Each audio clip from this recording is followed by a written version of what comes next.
कोलकाता के RG Kar medical college में trainee doctor से रेप और हत्या मामले में घटनाक्रम तेजी से बदल रहे हैं। मंगलवार को सुप्रीम कोर्ट ने स्वतः संज्ञान लेते हुए ममता सरकार पर कई सवाल खड़े किए। दूसरी तरफ पश्चिम बंगाल के राज्यपाल सीवी बोस राजधानी दिल्ली पहुंचे। उन्होंने राष्ट्रपति द्रौपदी मुर्मू और उपराष्ट्रपति जगदीप धनखड़ से मुलाकात की। वह गृह मंत्री अमित शाह और जेपी नड्डा से भी मुलाकात करेंगे। इसके बाद अटकलें बढ़ गई हैं कि क्या पश्चिम बंगाल में ममता सरकार खतरे में है? क्या राज्यपाल राज्य में राष्ट्रपति शासन की भूमिका बना रहे? अब ऐसे में कई सवाल खड़े होते हैं। पहला सवाल, सुप्रीम कोर्ट ने कोलकाता रेप और मर्डर केस में पश्चिम बंगाल सरकार को कैसे आड़े हाथों लिया? सुप्रीम कोर्ट में chief justice DY Chandrachud, justice JB Pardiwala और जस्टिस मनोज मिश्रा की बेंच ने कहा, पश्चिम बंगाल सरकार से कानून व्यवस्था बनाए रखने और घटनास्थल को सुरक्षित रखने की अपेक्षा की गई थी, लेकिन यह समझ नहीं आ रहा कि राज्य ऐसा करने में क्यों फेल रहा। पेरेंट्स को पीड़िता का शव देरी से क्यों सौंपा गया और उपद्रवियों को अस्पताल में कैसे घुसने दिया गया? ऐसा लगता है कि तड़के क्राइम का पता चलने के बाद प्रिंसिपल ने इसे सुसाइड बताने की कोशिश की। पश्चिम बंगाल सरकार को अपनी शक्ति का प्रयोग प्रदर्शनकारियों पर नहीं करना चाहिए था, क्योंकि यह नेशनल लेवल पर आत्मचिंतन का समय है। अदालत ने आरजी करके की दूसरी कॉलेज में प्रिंसिपल नियुक्ति पर भी सवाल उठाया, जबकि उनका आचरण अभी भी जांच के दायरे में। अदालत ने इस बात पर भी चिंता व्यक्त की कि पीड़िता की पहचान, उसका नाम और फोटो सार्वजनिक रूप से उजागर कर दिया गया है। डॉक्टर से रेप और हत्या के मामले में ममता सरकार पहले से ही कटघरे में। सुप्रीम कोर्ट की टिप्पणी के बाद आम लोगों में ममता सरकार के खिलाफ परसेप्शन को मजबूती मिलेगी। अब दूसरा सवाल यह है कि इस पूरे मामले में पश्चिम बंगाल के राज्यपाल सीवी बोस क्या कर रहे हैं? 9 अगस्त 2024 की घटना के बाद पश्चिम बंगाल के राज्यपाल सीवी आनंद बोस लगातार एक्टिव नजर आए। 15 अगस्त 2024 राज्यपाल आरजी कर मेडिकल कॉलेज पहुंचे। घटनास्थल का जायजा लेने के बाद यहां उन्होंने प्रदर्शनकारी डॉक्टरों को न्याय दिलाने का आश्वासन दिया।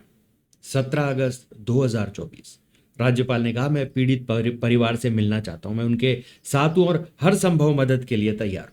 साथ ही उन्होंने कहा कि पुलिस और हेल्थ दोनों विभाग किसके हाथ में? यदि सीएम के हाथ में तो उनका ये फेलियर है, ऐसा उन्होंने कहा। 19 अगस्त 2024 राज्यपाल ने कहा, कोलकाता का आरजी कर सिर्फ टिप ऑफ द आइसबर्ग है, पूरे पश्चिम बंगाल के हालात खराब है। पश्चिम बंगाल एक सॉफ्ट स्टेट हो गया। राष्ट्रपति शासन के बारे में पूछने पर उन्होंने कहा कि राष्ट्रपति शासन के बारे में मैं कुछ नहीं बोल सकता, लेकिन अपनी बात तो मैं रखूंगा ही सही जगह पर। राष्ट्रपति से क्या कहूंगा ये मैं बाहर नहीं कह सकता। फिर 20 अगस्त 2024 राज्यपाल ने ट्रेनी डॉक्टर के पिता से फोन पर बात की और उन्हें न्याय का भरोसा दिलाया। वह दिल्ली में राष्ट्रपति द्रौपदी मुर्मू और फिर गृह मंत्री अमित शाह से भी मिले। उन्होंने कहा कि कोलकाता रेप केस और लॉ एंड ऑर्डर को लेकर उन्होंने एक रिपोर्ट तैयार की है। वह दिल्ली में यह रिपोर्ट राष्ट्रपति और गृह मंत्री को सौंपेंगे। अब तीसरा सवाल, पश्चिम बंगाल के राज्यपाल सीवी आनंद बोस के पास क्या क्या विकल्प है? राज्यपाल ने अपने बयानों में राज्य में कानून व्यवस्था बिगड़ने की बात कही। जानकारी से राष्ट्रपति शासन का इशारा मानते हैं। अगर किसी राज्यपाल को लगता है कि उसके प्रदेश में कानून व्यवस्था सही नहीं है तो राष्ट्रपति और केंद्र सरकार को हालात की रिपोर्ट भेजते हैं। केंद्र सरकार की सलाह पर राष्ट्रपति के पास अब 2 विकल्प होते हैं। पहला, वो कानून व्यवस्था अपने हाथ में ले ले। दूसरा, प्रदेश में राष्ट्रपति शासन लगाया जाए। दोनों ही परिस्थितियों में फैसला लेने का अधिकार संविधान के भाग 18 के 3 आर्टिकल्स में किया गया है। पहला आर्टिकल 355, इसमें कहा गया है, केंद्र बाहरी आक्रमण और आंतरिक अशांति में किसी भी राज्य की रक्षा के लिए कानून व्यवस्था अपने हाथ में ले सकती है। आर्टिकल 356, इसके तहत इन परिस्थितियों में राज्य में राष्ट्रपति शासन लगाने की बात कही गई। जब राज्य विधानसभा में कोई दल बहुमत ना सिद्ध कर सके, आपातकालीन स्थिति जैसे बाढ़, महामारी, युद्ध, हिंसा या प्राकृतिक आपदा के चलते समय पर विधानसभा नहीं होने पर अगर सरकार का सदन में संख्या बल कम हो जाता है और वह बहुमत खो देती है तो उस स्थिति में राष्ट्रपति शासन लगाया जा सकता है। अगर राज्यपाल या राष्ट्रपति को लगे कि राज्य सरकार संविधान के अनुरूप शासन चलाने में समर्थ नहीं है संविधान के मूल सिद्धांतों की अनदेखी कर रही है, तभी भी आर्टिकल लगाया जा सकता है। आर्टिकल 365 ये तब लगाते हैं जब किसी राज्य में कानून व्यवस्था पूरी तरह से फेल हो जाए और राष्ट्रपति अपनी पावर का इस्तेमाल करके वहां राष्ट्रपति शासन लगा सकते हैं। अब चौथा सवाल, क्या पश्चिम बंगाल में हालात इतने खराब हैं कि राष्ट्रपति शासन लगाया जा सके? पश्चिम बंगाल के केस में दो स्थितियों में राज्य में राष्ट्रपति शासन लगाया जा सकता है। पहला, अगर राष्ट्रपति राज्यपाल को की रिपोर्ट को स्वीकार कर ले कि राज्य सरकार संविधान के उपबंधों के अनुसार नहीं चल रही। दूसरा, केंद्र सरकार की ओर से जो निर्देश दिए गए उनका पालन करने या उन्हें उसे लागू करने में राज्य विफल रहता है।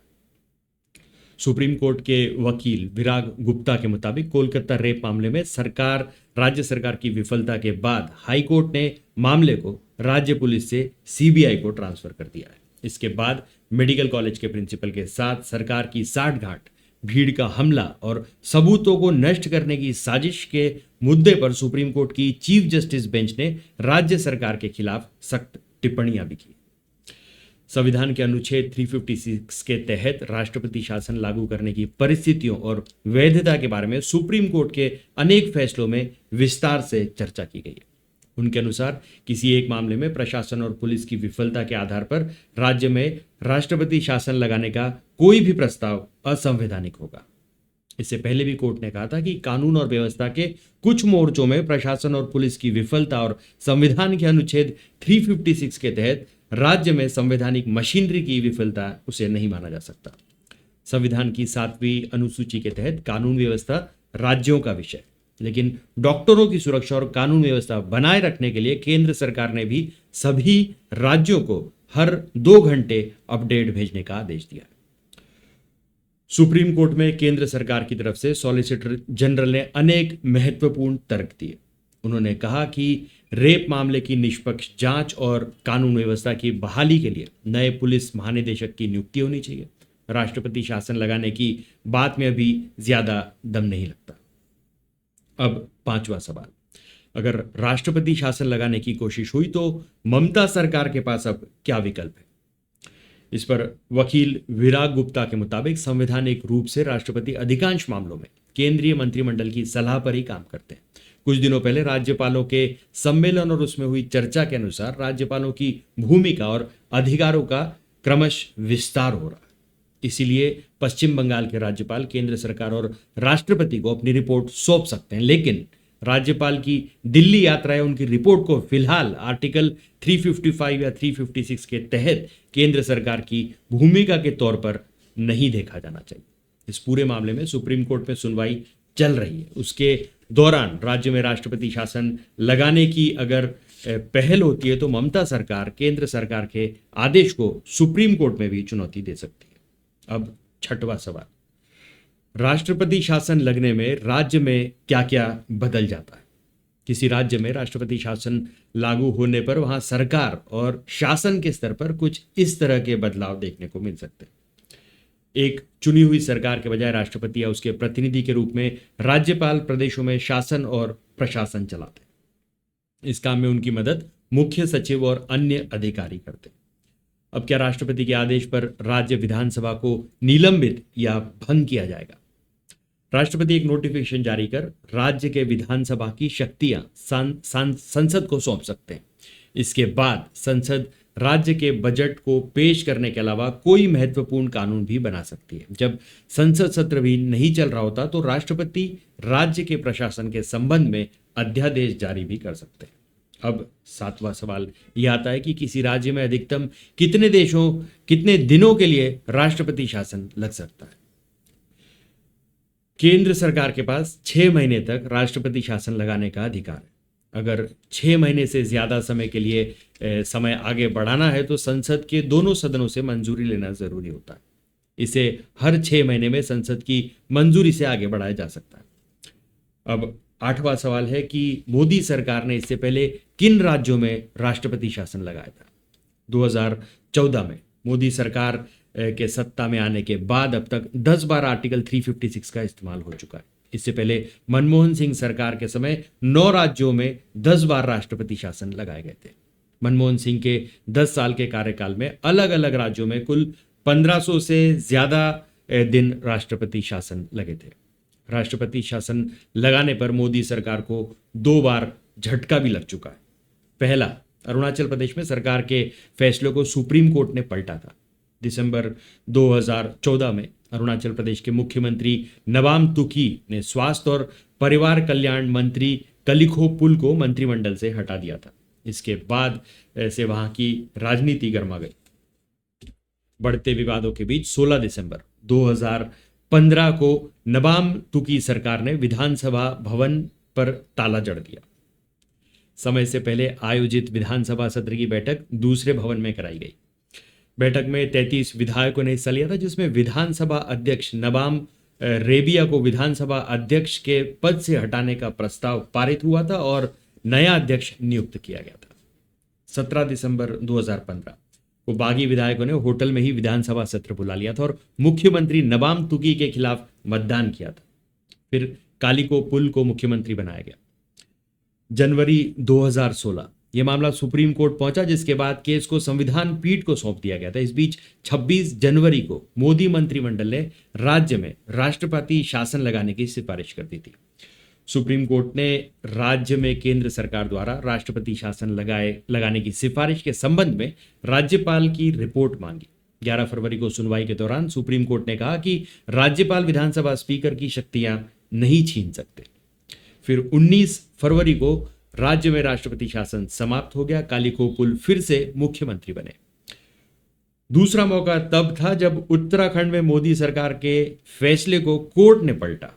मार्च 2016 में उत्तराखंड में हरीश रावत की अगुवाई वाली कांग्रेस सरकार उस समय अल्पमत में आ गई थी, जब विजय बहुगुणा के नेतृत्व में कांग्रेस के 9 विधायक बागी हो गए थे। बागी गुट भारतीय जनता पार्टी के साथ मिल गया। मुख्यमंत्री हरीश रावत को बहुमत साबित करने के लिए 28 मार्च तक का वक्त दिया गया, लेकिन इससे पहले ही गवर्नर की रिपोर्ट के आधार पर केंद्र सरकार ने राष्ट्रपति से राज्य में राष्ट्रपति शासन लगाने की सिफारिश की, जिसे राष्ट्रपति प्रणब मुखर्जी ने स्वीकार कर लिया था। फैसले के खिलाफ राज्य सरकार उत्तराखंड हाईकोर्ट में चली गई, जहां कोर्ट ने केंद्र के फैसले को गलत ठहराया।